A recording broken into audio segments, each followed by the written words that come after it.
Okay, so this is our reaction to a video from YouTube by Dark Horse Podcasts. This is from their Livestream 126, and the clip from it. It's about 11 minutes. It's called Liability Associated with Globally Altering the Public's Environment. Now, I've seen this once before. You haven't seen it yet, so Nope. we're just going to do our reaction to it and see what happens. Okay, so here we go. We'll start it up now. The Zimmerman and Ryder paper that resulted, that we were talking about, with the decrease in near infrared radiation that we're being exposed to over time, since before the Industrial Revolution, since we've moved more and more inside with more and more protection from the sun.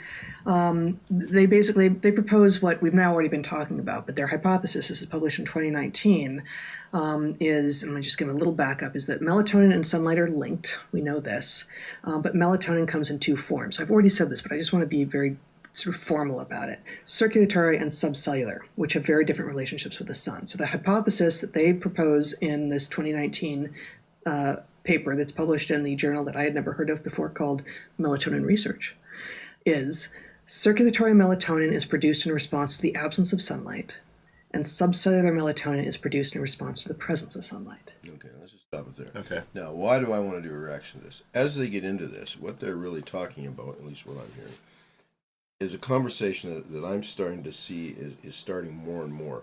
Yep. And it is that we are living in a very artificially every man-made chemical we're using, whether it's being sprayed on us by unknown chemicals or whether it's coming pesticides, herbicides, insecticides, fungicides, various other sources. Right. And this is part of that discussion, showing the effects that it can have on it. Okay. And I think that this is a discussion. Which itself is, remarkable that the same hormone is going to be produced by opposite triggers. It's the same input, and it's with a binary state of yes there is or no there isn't, and in each of those states a different source of the melatonin is triggered to produce it. Now, I will bet that there is a elegant story that unites these things, that it's not just contradictory. Yep. But it's a little bit like, the result that the triggering of your body by adrenaline activates certain things. It speeds up your mental processing. Okay, so it seems like they were suggesting that sunlight, or rather your body, can be triggered to make melatonin. Yeah. In the absence of sun as the trigger, or the presence of sun as the trigger. It sounds like what they're saying is the body wants melatonin and it's going to make it one way or another. Yeah, okay. Well, that's interesting. For example, and it shuts down your gut. Right. Is it an upregulator or a downregulator? Well, I'm running from that scary thing regulator, and and the point is, different things. Some things get put off in that circumstance, and other things get amped up.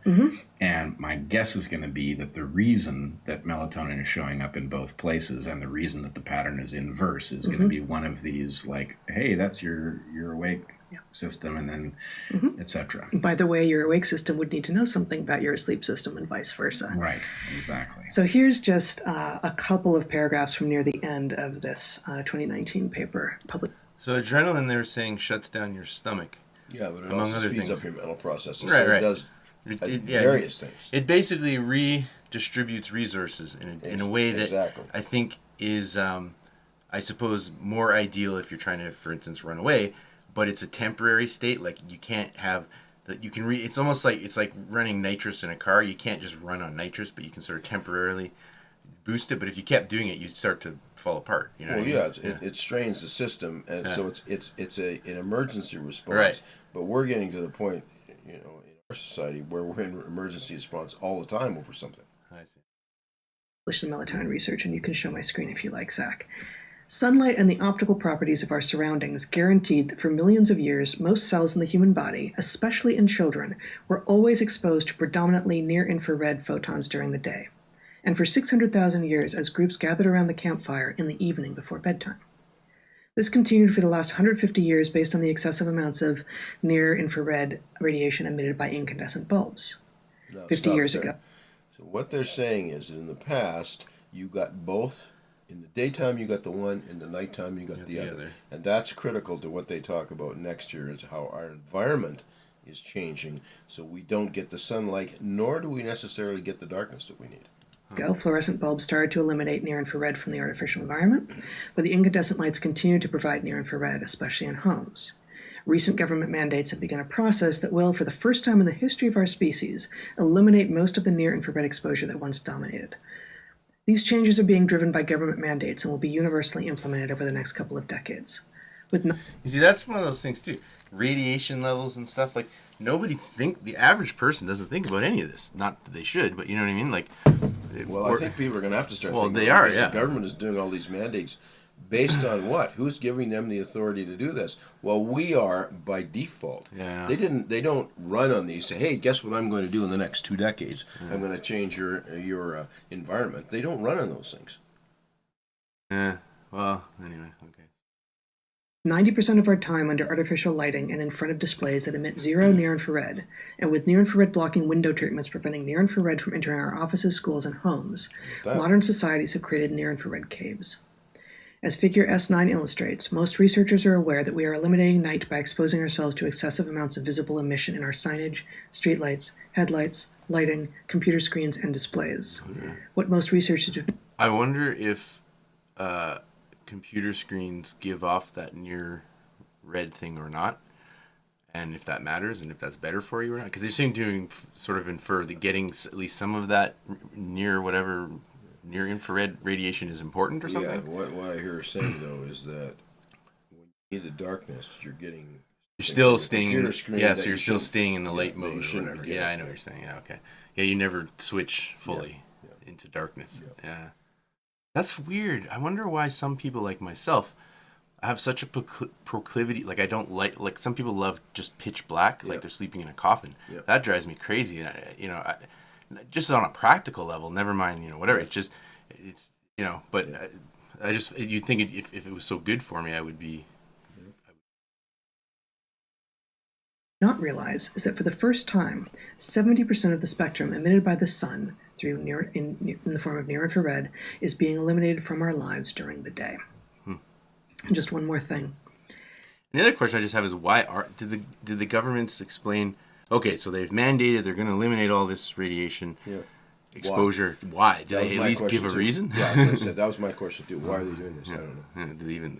As the Roundup lawsuits clearly illustrate, there is an added level of responsibility and liability associated with globally altering the public's environment. As shown above, the human body has evolved and adapted processes based on the assumption that it is exposed daily to a single, predominantly near-infrared broadband fixed emitter, the sun. That assumption is no longer valid. Over the next several decades, the government will convert all lighting to visible-only emitters with little understanding as to the long-term health consequences. Or stated otherwise, HyperNovelty is a cold bitch. HyperNovelty. And I thought actually... I'm not sure what that means. No, I'm not 100%. There's much more to do here, but I thought actually to read the epilogue to our book here because it... Like something so novel that it burns out even faster than a regular novelty or something? I don't know if that sounds kind of like... We didn't know this when we wrote this book. This is a hunter-gatherer's guide to the 21st century. We didn't know what I just read here. And, actually, one more. Just show that final screenshot from the MedCrem video, Zach, if you would, before I read the epilogue here. Zach shows the screenshot. He says, we need to start doing randomized controlled trials on sunshine exposure. Being outside. And wouldn't that be a thing? Yeah. Randomized controlled trials on sunshine exposure. Yeah, that's interesting. My only thing, though, that I wonder is that, if the future is anything like we would have the movies and such would have us believe that we're going to be in space at some point, right? Mm-hmm. And burrowing into asteroids and doing all these things. There's going to be no sun exposure, right? Mm-hmm. And for a variety of reasons, there's a ton, space is an environment full of not Earth-like environments, right? And I just have a hard time believing that humans have all this capacity to get out there, but yet we're so evolved that we're stuck here. I don't think I'm not saying we necessarily shouldn't have this radiation, but I'm not convinced that we're that, like for instance, the way for some reason we're able to enjoy cooked food despite having no real excuse to be able to enjoy it. It's like I don't know. I wonder if there's something built into us already that anticipates that we're going to end up in these environments. Does that make sense? Maybe. Okay, here's a definition of hypernovelty. Okay. A state of overabundant and exponential change resulting in the desynchronization of an individual's or group's ability to change and adapt. The practice of excessive, unusual, and sometimes esoteric behavior resulting in the rapid turnover of ideas and cultural. Oh, I see. So it's just like overloading someone. Yep. With Too much too fast, so they can't keep up and they can't adjust. And then on top of they lose their ability. They actually get paralyzed with choice, which is a weird kind of contradiction, you'd think. But yeah. Okay, that's interesting. Okay. Well, then, Right? Wouldn't that be a thing? And it would be cruel and inhuman to restrict some people to inside if almost everyone weren't doing that to themselves already anyway. Right? Okay. This is the afterword. It's just 2 pages from Hunter-Gatherer's Guide to the 21st Century. In January of 2020, so just a reminder, we submitted the first draft of this book in March of 2020, just before lockdowns began from COVID. And of course, it went through a number of... This is an excerpt from their book? Yeah, they wrote a book. Oh, they wrote a book. She wrote a book, or he helped her write it, something like that. Number of reviews and edits and such. But this book was written, the vast bulk of this book was written before COVID was a known thing. But the afterword was written afterwards.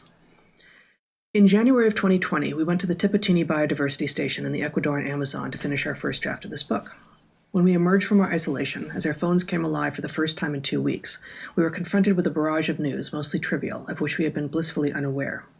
But in that onslaught, there was one ominous report, a case of a novel coronavirus in Ecuador. The pathogen came from horseshoe bats, had jumped to people, and then spread rapidly, first in Wuhan, China, and then beyond.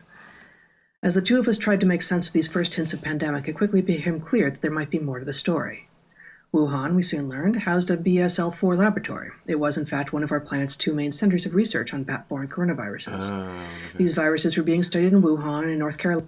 So it all seems like we were basically getting at the idea that some of these viruses, basically we probably wouldn't be encountering them. They're trying to have us believe that it's like this organic thing that's just happening. Yeah. When in fact, is it a coincidence that the highest level med lab just happens to be there, or is it that we're mucking with things we probably shouldn't be? Yeah. Okay. Anyway. Carolina, because of fear among scientists that such viruses could jump to people and, without very much evolutionary change, cause a dangerous pandemic. If nothing else, the fact of the pandemic having begun in one of 2 cities where these viruses had been under intensive study seemed a spectacular coincidence. Yeah. As of the writing of this note in late May 2021, the consensus in the scientific establishment, including national and international regulators, and in the mainstream press that follows them, has finally shifted to one of grudging acceptance of the obvious. I will say it has since shifted backwards somewhat. SARS-CoV-2 may well have leaked from the Wuhan Institute of Virology, and the COVID-19 pandemic might therefore be for humanity an entirely self-inflicted wound. Huh. The strength of this hypothesis is something we have been discussing on our podcast, DarkHorse, since April of 2020. Those discussions... Right, so she just said it, that it's basically man-made problem. She gets into something else very interesting, which caused a great deal of derision and stigma to be directed at us, and it is a bewildering relief to watch the world suddenly come around to the plausibility of this well-supported, if unfortunate, explanation. But no matter what humanity ultimately concludes about this pandemic's origin, there is a deeper truth hovering just outside our collective awareness. COVID-19 is a product of technology, no matter what path it took to humans. Consider this fact. From the beginning of the pandemic, the virus showed essentially zero capacity to transmit outside. Here it comes. Put another way, COVID-19 is a disease of buildings, cars, ships, trains, and airplanes. More than 99% of the Earth's surface is a COVID-safe zone. Even in your own backyard, the virus will struggle mightily to infect anyone. It has no meaningful impact unless you caught it before you walked out. In the park, on the balcony, at the beach, we are, at least for now, immune. So, I don't... Okay. Okay, so, but basically what she's saying is, let's put it in simple terms. You don't need to wear a mask outside. Oh, okay. Oh, buildings. Oh, she means like indoor. It's an indoor. It incubates indoors. It doesn't incubate. The dependence of the virus on enclosed spaces also means that, had humanity agreed to avoid these vectoring environments for a few weeks, the pandemic could have been quickly brought to a halt. So if we all just became country people for a couple weeks. Yeah. We all just moved to the country for a week. That's stupid. But this scenario in which we free ourselves and lock down dangerous environments instead is little more than an idle thought experiment. Yeah. Even though in evolutionary terms these dangerous environments are all brand new to humans, the idea of humanity staying outside of them, even for just a few weeks, is unthinkable. Yeah. Many individuals could do it, but the majority would be at a total loss, even though we evolved outside, and despite the fact that most of our ancestors would have spent every hour of their lives in what we now strangely call the outdoors. We have forgotten the skills we once knew so well. That knowledge of and comfort with our natural environment has been replaced with a different skill set, one tuned to pursuing value and avoiding harm in a synthetic environment of our own device. Synthetic environment of our own device. No, I never see that. What's that movie? Yes, but I actually don't remember it. Basically, they're in a bubble. Okay. And everything inside they assume is contaminated. Oh, okay. Our cognitive software has been rewritten, and we have forgotten too much to ever again be what we were. As a result, we are condemned to battle this pathogen in bespoke environments on which we and it have been both grown to depend. That's the view on the ground, but the human dimension of this pandemic is even clearer from 30,000 feet, or more accurately, at 30,000 feet. For it is the way that we have begun to travel that really set us up for pathogenic disaster. SARS-CoV-2 crossed oceans in hours, and it didn't pioneer some ingenious new mode. Where once an epidemic might have been held back by barriers that limit human travel, humans now regularly transmit communicable diseases from their continents of origin to every corner of the globe. Much as people thought little about washing their hands prior to the germ theory of disease, we give no thought to the scale of misery caused by a given person transporting a new and nameless cold virus to some continent that was free of it the day before. Novel coronavirus took advantage of that nonchalance before the pathogen even had a proper name. A lot of this is very true. Yeah, but that's been going on for years. I mean, I grew up in an environment where every year we had a flu come through, and it would come from somewhere, and we'd give it a name. Yeah. You know, Asian flu or Spanish flu or whatever. Yeah. And we knew it was from people traveling, even back then in much slower traveling circumstances. Uh-huh. But it was either that or say, well, you can't travel. Well, which would you prefer? And, you know, we're talking about the flu, which when I was young, not considered a major pandemic. It was considered the flu. Something that might kill you under extraordinary circumstances. Right. But so might anything else, including walking outside and getting hit by a car. So we didn't think any more about than that. Yeah, and rightfully so. And the what so far anyway, any of their attempts to try and like, oh, here we'll just we'll get rid of it somehow or something. We'll vaccinate you or whatever. Whether it's this virus or even just the flu shots, they don't work worth a damn. And they come with a huge amount of side effects, and well, it's always true when you start taking drugs. There's always a cascade of side effects, which they don't. Well, now they tell you about, but people just kind of filter that out somehow. I don't. But well, and I don't think you can. I'm not convinced that you can. Like I'm more and more believing. I don't know that it's that you go out and these boogeymen attack you so much as I'm convinced more that your body, obviously, nature knew you were going to be in this soup of bacteria and whatever else, right? Yeah. Viruses, I guess. Yeah. So you should be built more or less to deal with it. It's more like when something comes out of whack with you or out of harmony or balance, like there's something broken in you that it gives them a way in. Yeah. But I don't know so much that they can just... You can normally walk around, you're probably smothered in all kinds of toxic stuff, but your body just deals with it, you know? Yeah, my other concern is that in labs, they can come up with things that nature wouldn't come up with. No, you're right. I worry that they'll outsmart our own immune system eventually. Yeah. And then, they've already done it with some of these plagues and things that they've developed in the labs that, if they got loose, they'd kill everybody on the planet. And there would be nothing we could do about it. Yeah. And it's just crazy that they're... anyway, I mean, you could go on forever about the morality of that. Yeah. Let's finish her off. Yeah. The COVID-19 pandemic is itself a symptom of another disease entirely. In the pages of this book, we call that disease hypernovelty. It is caused by a rate of technological change so rapid that transitions in our environment outstrip our capacity to adapt. Yeah, exactly. So you can't adapt to the new situation fast enough, so you end up frozen. Yeah. Meanwhile, they charge ahead and make all these drastic, insane changes, and then I'm not even sure what the they don't other side of that is. Necessarily know, or worse yet, they malignly do know. They probably are doing it deliberately. I don't know which it is. Yeah. Anyway, let's finish off. Okay. You will not find the COVID-19 pandemic specifically dissected here, but you will find a full exploration of the hypernovelty crisis that left us vulnerable to this virus, a virus so weak that it could have been cured with a bit of well-coordinated fresh air. I like that HyperNovel. I gotta use that more often. Prescient again. Yeah, no, it's a little bit chilling to hear that analysis from, was it May 2021? Yeah, we wrote that in May of 2021. Yeah, it's patting ourselves on the back, but prescient again at many different levels. So we are where we are. I wonder where we'll be a year from now.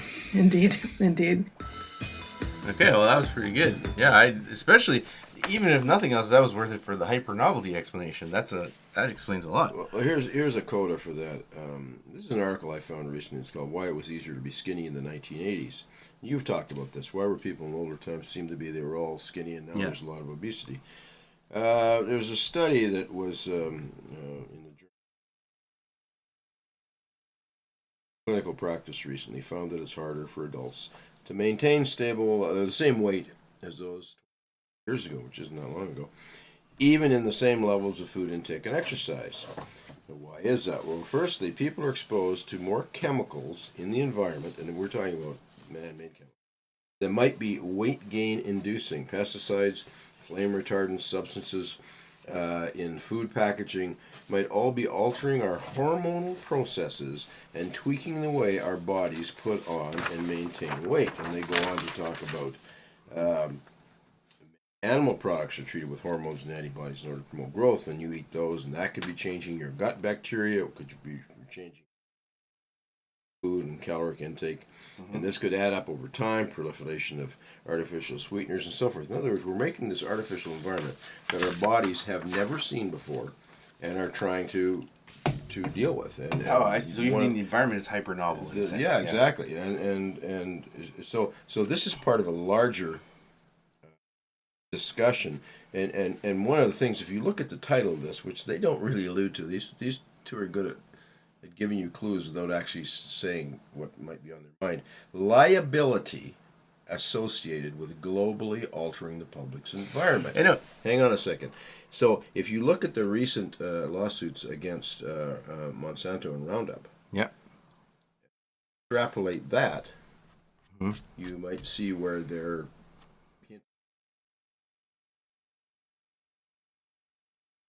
legal challenges to some of this stuff. Yeah, well, that's the thing about these two in particular, Bret and Heather. I do feel like they're often dancing around the idea that because I'm like, well, who are you speaking to? You know what I mean? Because I mean, you guys should be the authorities, but you speak as if you're still speaking to someone else. You know what I mean? And who is this someone else? You know, and why do they always keep sort of insinuating? You know, like you said, like there's some liability. And I think the real answer is simplest answer is that this is most certainly a top-down phenomenon, and that there are people at the top that are directly responsible, I think, for what happened. I don't believe this was just all an accident or organic. You know? I don't think it was organic. It may be an accident in the sense that they, you know, somebody once said, just because you can engineer something into reality doesn't mean that you should do it, because you might not understand all the ramifications of what that's going to result in. I mean, look at nuclear power, nuclear energy. Look at nuclear bombs. You know, it's like, yeah, we can make an atomic bomb. Great. Do you have any ideas? Well, no, we'll see what happens. Is that a really good way for a species to survive? Let's see what happens. I suspect not. No, that's a dangerous way to. Anyway. Okay. Anyway, that was my. Yeah. Okay, that was good.